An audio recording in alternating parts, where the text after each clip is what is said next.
আসসালামু আলাইকুম রহমতুল্লাহি ওবারাকাতু। সবাই কেমন আছেন? আশা করি সবাই অনেক বেশি ভালো আছেন। সো আপনারা তো সবাই জানেন যে পিঁপড়ার ডিম দিয়ে মাছ ধরতে হয়। তো আজকে আমরা আসছি পিঁপড়ার বাসা ভাঙতে। এই গাছে অনেকগুলো পিঁপড়ার বাসা আছে, তো আমরা এখন এই গাছ থেকে একটা পিঁপড়ার বাসা ভাঙবো।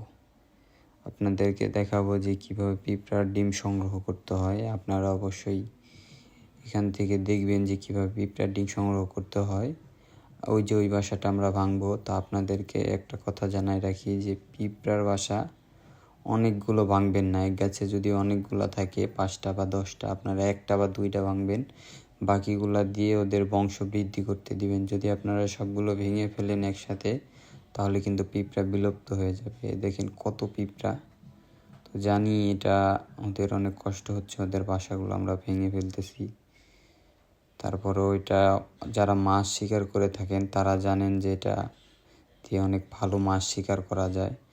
এটা কিন্তু ঢাকা শহরে বা অন্য বিভিন্ন জায়গায় অনেক বেশি অ্যামাউন্টে বিক্রি হয়, যেমন 1000 টাকা কেজি, কত জায়গায় 2000 টাকা কেজি বা তারও প্লাসও বিক্রি হয়। তো আমরা এটা সংগ্রহ করতেছি। একটা বাসা ভাঙছি, যে অনেক পিঁপড়া দেখেন কামড়ও দিচ্ছে, যদিও ওই পিঁপড়ার কামড়ে কিছু হয় না। এই যে দেখেন অনেকগুলো পিঁপড়া। তো আমরা এইগুলো এখন ভাঙলাম। এই দেখেন অনেক পিঁপড়া, লাল পিঁপড়া। এই যে ডিম, এইগুলোর ডিম বড় বড়। তো এই যে আমরা নদীতে চলে আসছি, ভাঙা শেষ। এই যে আমাদের সাথে 2জন বাহিনী আসছে। আমরা এইখানে মাছ ধরবো, দেখা যাক কি মাছ আমরা ধরতে পারি। তো এই যে আমরা নদীর পাড়ে চলে আসছি, এখন আদার গাঁথতেছি। তো আদার গাঁথার পর আমরা এখন এখানে বসিয়ে ফেলবো। তো আদার গাঁথতেছি, পুরো ভিডিওটা দেখতে থাকেন, আপনাদের পুরো ভিডিওটা দেখাই। সো আমরা আদার গাঁথতেছি, এখন বসিয়ে ফেলবো এখানে, দেখা যাক কীরকম মাছ আমরা ধরতে পারি। হ্যাঁ, এই তো আমরা বসিয়ে ফেললাম। পুরো ভিডিওটা দেখেন। তো আপনাদের একটা কথা জানায় রাখি যে এই নদীটা পুরোটা এখন পানি শুকিয়ে গেছে। যখন বর্ষাকাল আসে একদম পুরোটা ভরে যায়, অনেক পানি হয়। তো এখন পানি শুকিয়ে গেছে, যার কারণে স্রোত নাই, বেশি ধার নাই। এখন গ্রীষ্মকাল চলে, মানে মরুভূমিকাল। এখন সব জায়গায় সব নদীর খাল বিল সব কিছুই শুকিয়ে যায়, এই সময়টা এখন চলতেছে। তো এখন এই যে বড়শিটা ভালো মতো ফেলতে পারতেছি না। তো ওই সাইডে মাছ ধরতেছিল না, যার কারণে আমরা নৌকা দিয়ে নদীর এই পারে আসতেছি, যে এই পারে মাছ ধরবো। ওই দেখেন একজন ব্যক্তি জাল ফেলছে, জাল দিয়ে মাছ ধরতেছে উনি, জাল উঠাইতেছে। এই যে জাল। তো আমরা নদী পার হয়ে এই পারে চলে আসলাম। এই যে আমাদের আদার আমরা কচুর পাতার মধ্যে সংরক্ষণ করছি, যে এই পাশে আমরা মাছ ধরবো। এখন নদী শুকিয়ে গেছে যদিও। তো আমরা ওই পাশে ছিলাম, ওই পাশ থেকে এখন এই পাশে চলে আসছি। তো এখন আমরা এইখানে মাছ ধরবো, দেখা যাক এই পাশ থেকে কোনো মাছ আমরা ধরতে পারি কি না। আপনাদের পুরো ভিডিওটা দেখেন, আপনাদের অবশ্যই মাছ ধরা দেখাবো। তো এই যে আমরা একটা ধরছি, এটা আমরা অটোমেটিকলি বিধে চলে আসছে। এটা আসলে বসি খাই নাই, তো আপনাদের এটা লাইভ হিট দেখাইতে পারি নাই। আপনাদের যত সম্ভব আমরা দেখাবো লাইভ হিট যদি করতে পারি। তো এই যে আমরা আদার গেথে ফুসি ফেলতেছি।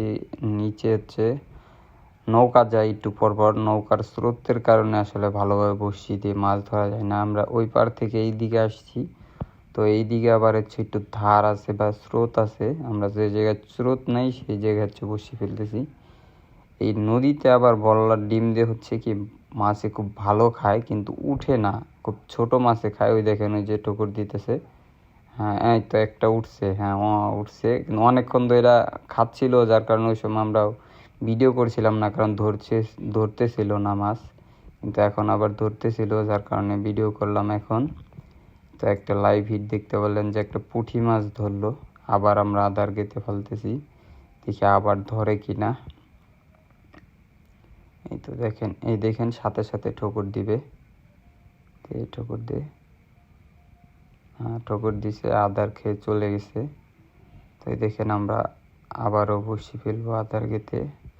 জুতাটা উঠায় রাখলাম, কারণ জুতাটা কারণে বালির ভিতরে পা গাইরা যাইতেছিল, যে গ্রামের ভাষায় কয় পাড়িতে পা গাইরা যাইতেছে। তো যাই হোক, এই দেখেন আবারও আদার গেতে আমরা বসি ফেলাইলাম। পুরো ভিডিওটা দেখতে থাকেন। ওই যে টোন দেখেন, এই যে আদার বসিকা। মাছে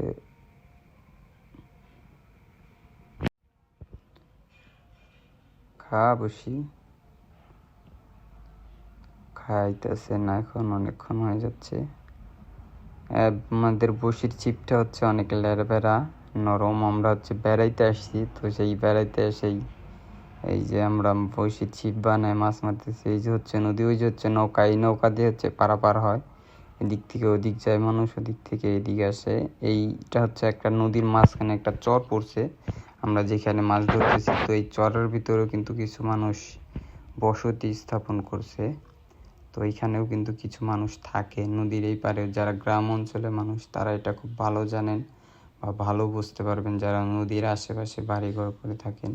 আর যারা ঢাকা শহরে থাকেন তারা যদি আমার এই ভিডিওটা দেখে থাকেন, আপনারা এই জায়গায় কীভাবে আসবেন মাছ ধরতে, যদিও এখন আসবেন না, এখন মাছ পাওয়া যায় না। একটা সিজন আছে, যেই সিজনে হচ্ছে আপনার খুব ভালো বোয়াল মাছ শিকার হয়, সেটা হচ্ছে শীতের শেষের দিকে। সেই সিজনটার সময় হচ্ছে ভালো বোয়াল মাছ বা বড় বড় মাছ শিকার করা হয়, কিন্তু এই সময় খুব ছোট ছোট মাছ ধরে। এই যে দেখেন উঠলো না মাছ। তো সেই সময় আপনারা এখানে আসবেন। এখানে আসলে কিভাবে আসবেন আপনারা ঢাকা থেকে যারা আসবেন তারা অবশ্যই আরিচা নাম শুনছেন, আরিচা, উথুলি বা জাফরগঞ্জ। এই পদ্মা বা যমুনা নদী, এটার সাথে অনেক বড় বাংলাদেশের নদীর সাথে এটা অ্যাডজাস্ট করা আছে, যেমন পদ্মা যমুনা বলে।